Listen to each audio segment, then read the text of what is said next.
Church of the Good Shepherd in Athens, Ohio, a parish located right in the middle of Ohio University, which is a quiet place these days when we're living in this time of social distancing, all in our attempt to flatten this curve and do what we all can to reduce the impact of this COVID-19 virus.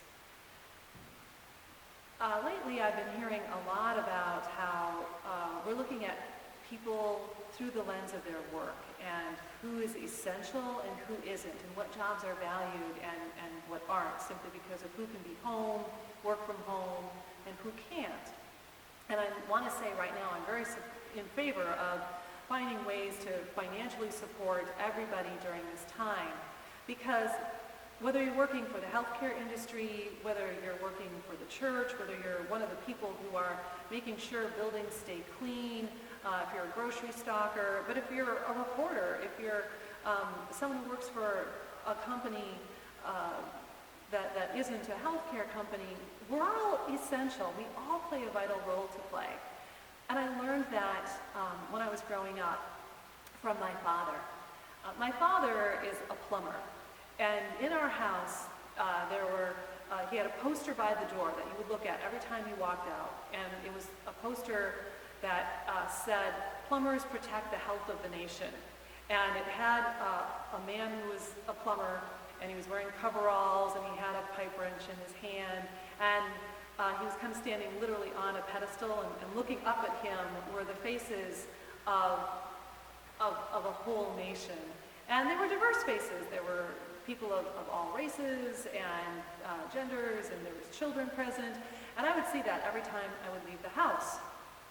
And what I saw in that poster was not just that the plumber is some hero to be worshipped, but an essential part of the community. But the people looking up to the plumber were just as important. And I lived that every day.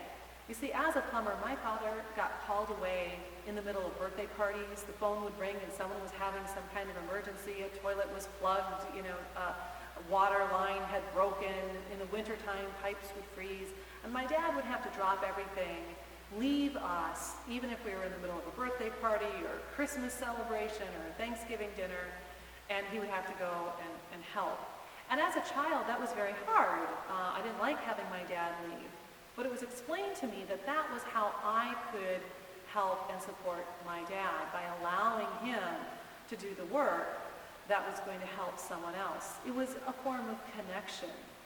And it was just as essential that I do that so that my dad could get that work done. If I resisted in any way, if I, tried to stop him, I wasn't just hurting him, I was hurting somebody else who needed help. And so as we look at this time, we're all asked to help. We're all being asked to do what we can to flatten this curve of this COVID-19 virus. For some of us, that means staying home and doing our work from home. Staying home doesn't necessarily mean we don't do anything. We still have to work and we still have to contribute. But for those who do have to go, I think it's thinking about what can we do to help them so that they can do what they can. People are being asked to contribute their masks and things that hospitals might have. But I was also thinking about what I can do. My husband and I like to go grocery shopping together. But during this time of social distancing, I realized I think maybe only he needs to really go to the grocery store. I can stay home. That's something I can do to help flatten the curve.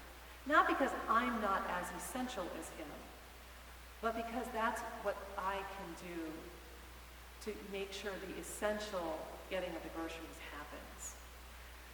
So during this time, let's really be careful about judging who is and isn't essential. We all are. And that's why some of us are being asked to stay home, and some of us are being asked to go out. Whichever it is for us. Let's keep each other in our prayers and do what we can to support each other. Because that's what beloved community and supporting each other looks like.